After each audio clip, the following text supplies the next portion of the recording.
How's it going? I've spoke to a few friends and made this podcast. I'm doing this one for Red Hot Underdogs about sport, and obviously then I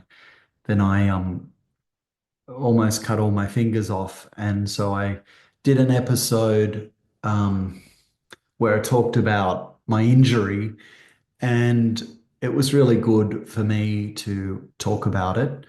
Um, And I'm not going to stop continuing to do my Red Hot Underdog Sportcast podcast talking about sport, but I thought I'd do this additional one where I talk about this injury and just the recovery of of this hand. And to be honest, I don't really care if nobody looks at it or not. I just think it'd be good for me. I don't think everybody or many people have been through such an injury like this, where you have, you know, injured yourself so much, and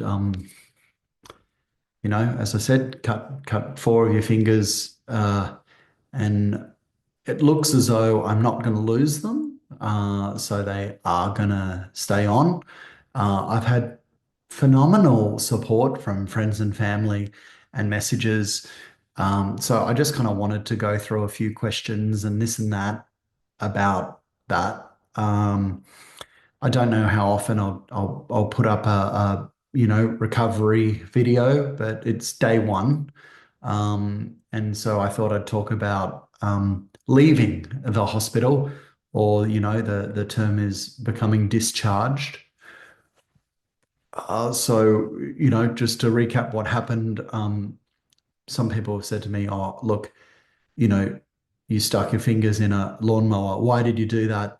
Lawnmowers do get blocked, and there was lots of clippings in the lawnmower, and I was nowhere near the blades. I was nowhere near the blades, and I was just scraping out the wet grass and got too close. There you go. Yes, the lawnmower was on. Yes, it was the most stupid thing I've ever done, but my hand got kind of sucked in um, somehow.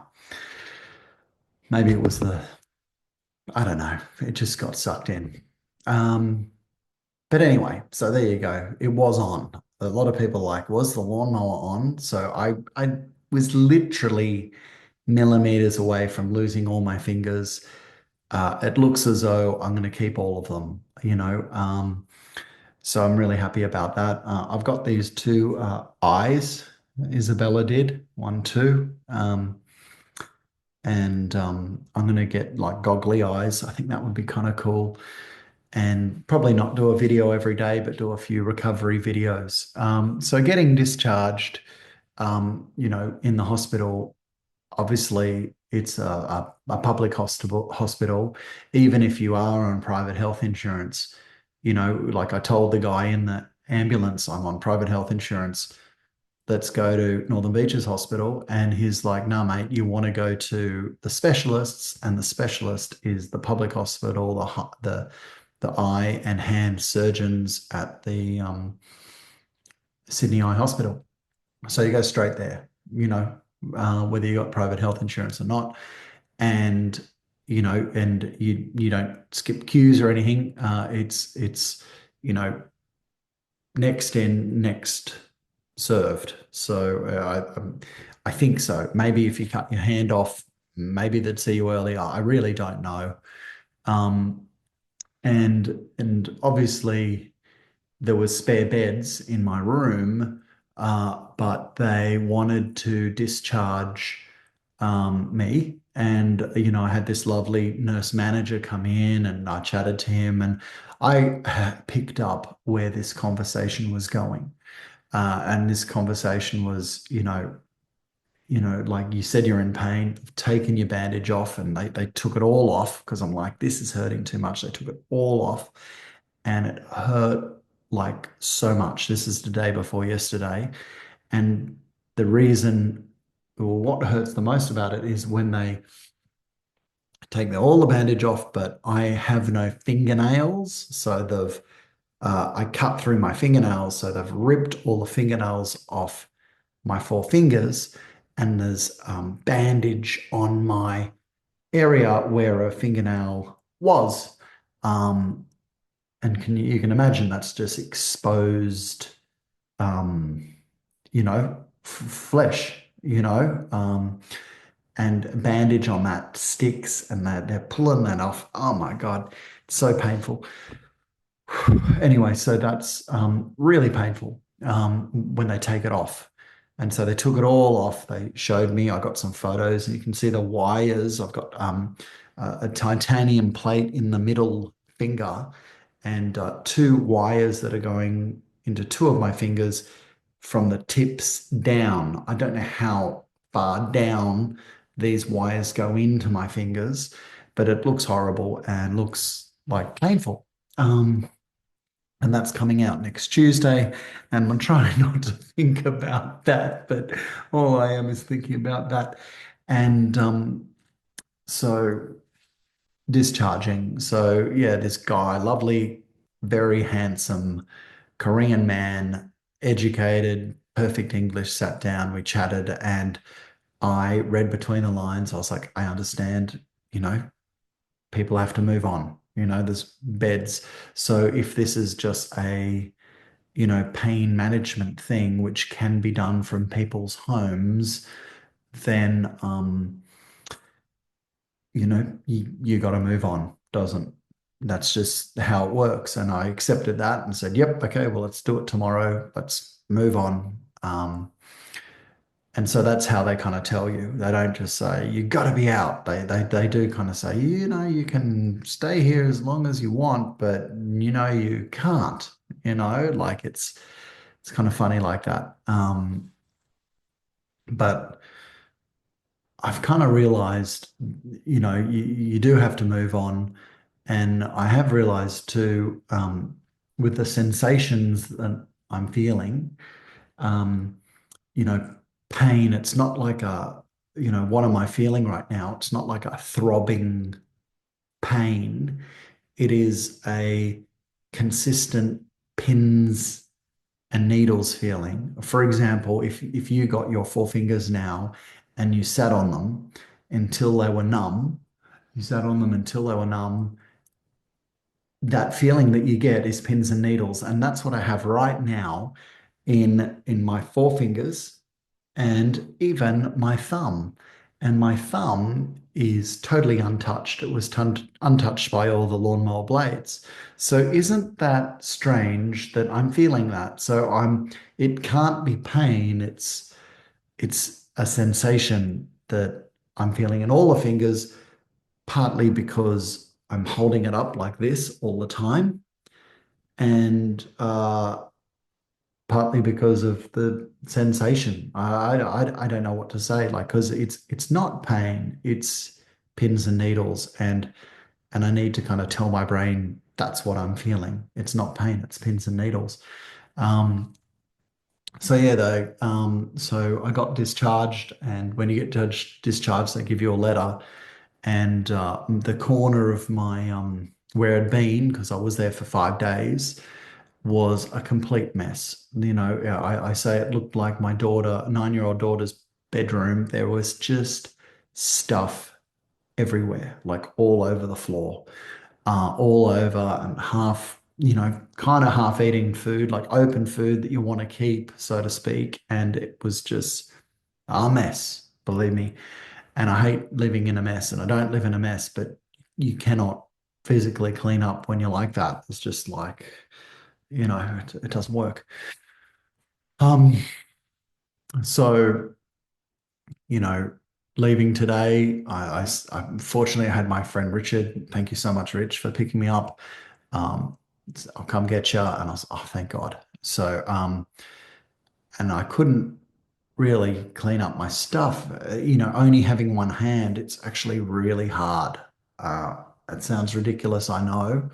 But even things like using a mouse with your left hand and typing and cleaning up and just sticking in the light, the PowerPoint, I'm not kidding you. like I'm not complaining, but it is really difficult.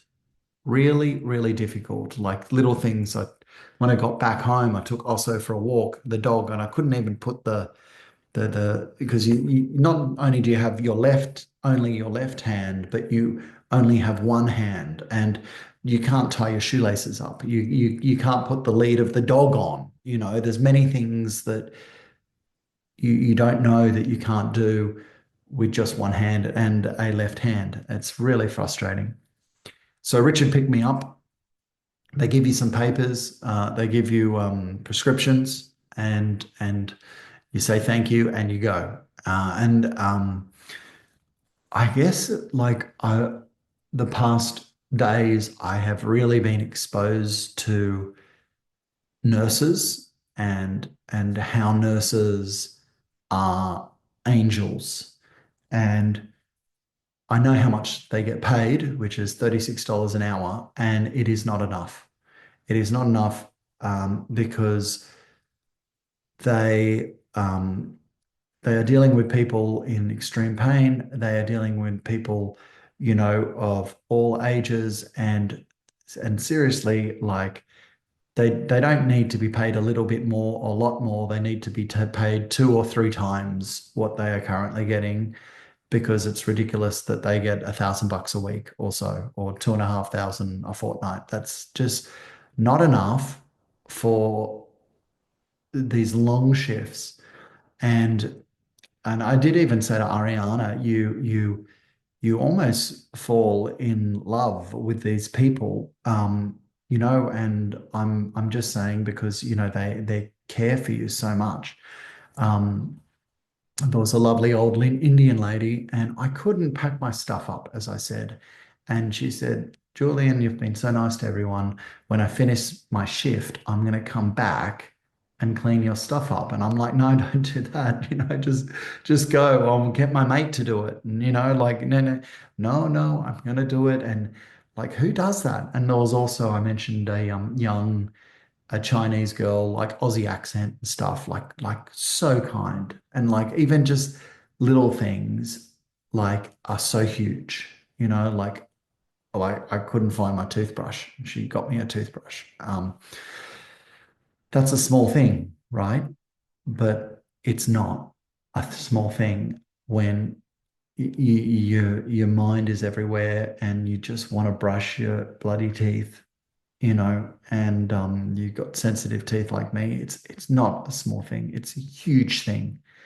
And nurses, oh my God, and some, like I'm can be annoying. Like everyone can be annoying, but like I am not as annoying as many, many, many people, because that's how it is. Um, Especially elderly and with language barriers and pain. And they just have to just keep coming back and keep being polite. You know, it is next level, honestly, next level. Um, so there you go. I wanted to say that as well. And when we're discharged, so we grab all our bags, and say goodbye, just got out of there. And it is weird leaving a hospital where you have been in for like days and days and days in these fake lights and being given so many drugs that I don't even know the types of drugs, like heavy might bending drugs that I've been on. Um, and I can mention some of them. And I want to talk about the drugs as well. But and suddenly you're out, and I didn't take any of the heavy drugs from the night before to when I left because I wanted to be sharp. I didn't want to be this brain dead zombie that these heavy drugs turn you into, these painkillers, I should say. Yeah.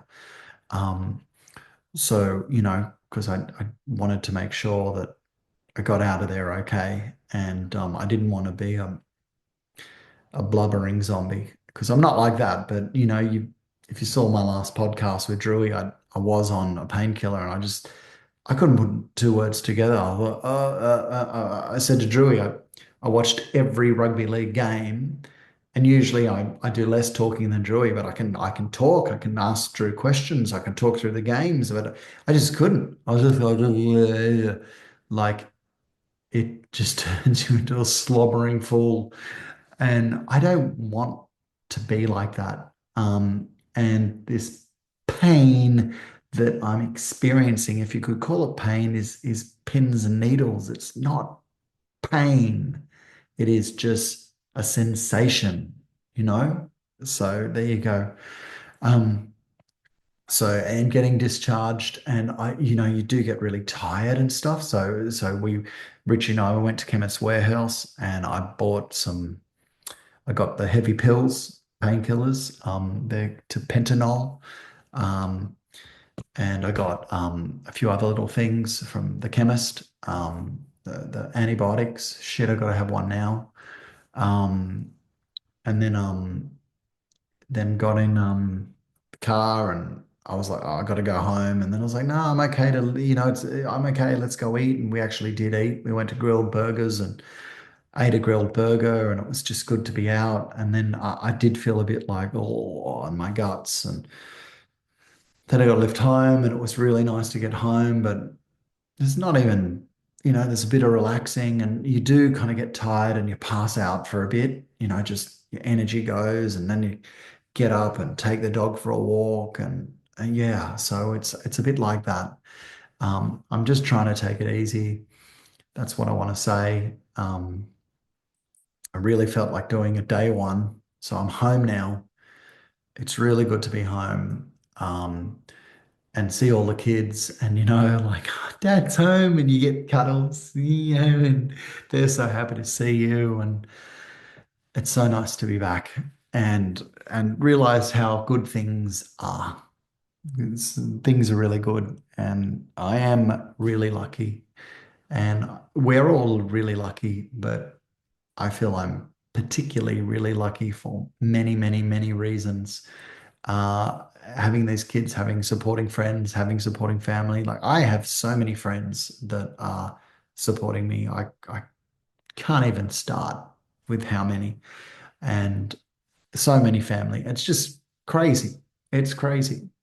And this experience has been bad. It's actually been wonderful. Like, I really enjoyed going to the hospital and meeting nurses and chatting to nurses and meeting other patients, and this experience and learning these things, and learning about all these painkillers, and like, it's opened up my eyes to many new things, and I'm really happy for this experience, and I've really enjoyed it. I have really, really enjoyed it, even the hard bits. And the next bit will be getting better.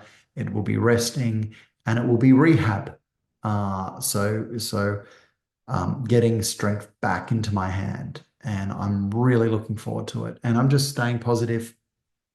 I'm lucky too with my work, because I can take off work, and you know I've got a bit of savings to get me through, and I'm thrilled about this. So there you go. I do have a few other points that I wanted to chat about, but maybe I'm gonna chat about that next time. I'll do one tomorrow or the next day, and just do a few recovery. I want to talk about the pills and many things. So there you go. Thank you. Day one. Things are good. I don't know how long this has gone for, and I really don't care how many or few people watch it. Drew and I, for Red Hot Underdogs, we sometimes get 30 people. We usually get a good 100 or so that watch it, and I've got a bit of a cult following that watch the Red Hot Underdogs, and it's just it's everything I would ever wanted, out of YouTube. And this has just changed my life a bit and turned it on its head. And I just thought, I've got this channel and this way of expressing how this is, and I want to do that. So yeah, thank you for watching. If anybody watched this, but I'm not doing it for you. I'm doing it for me, if I can say that. Okay, and I'm going to do another one tomorrow. Okay, see ya. I think I am. Yeah. Okay. Day one going well.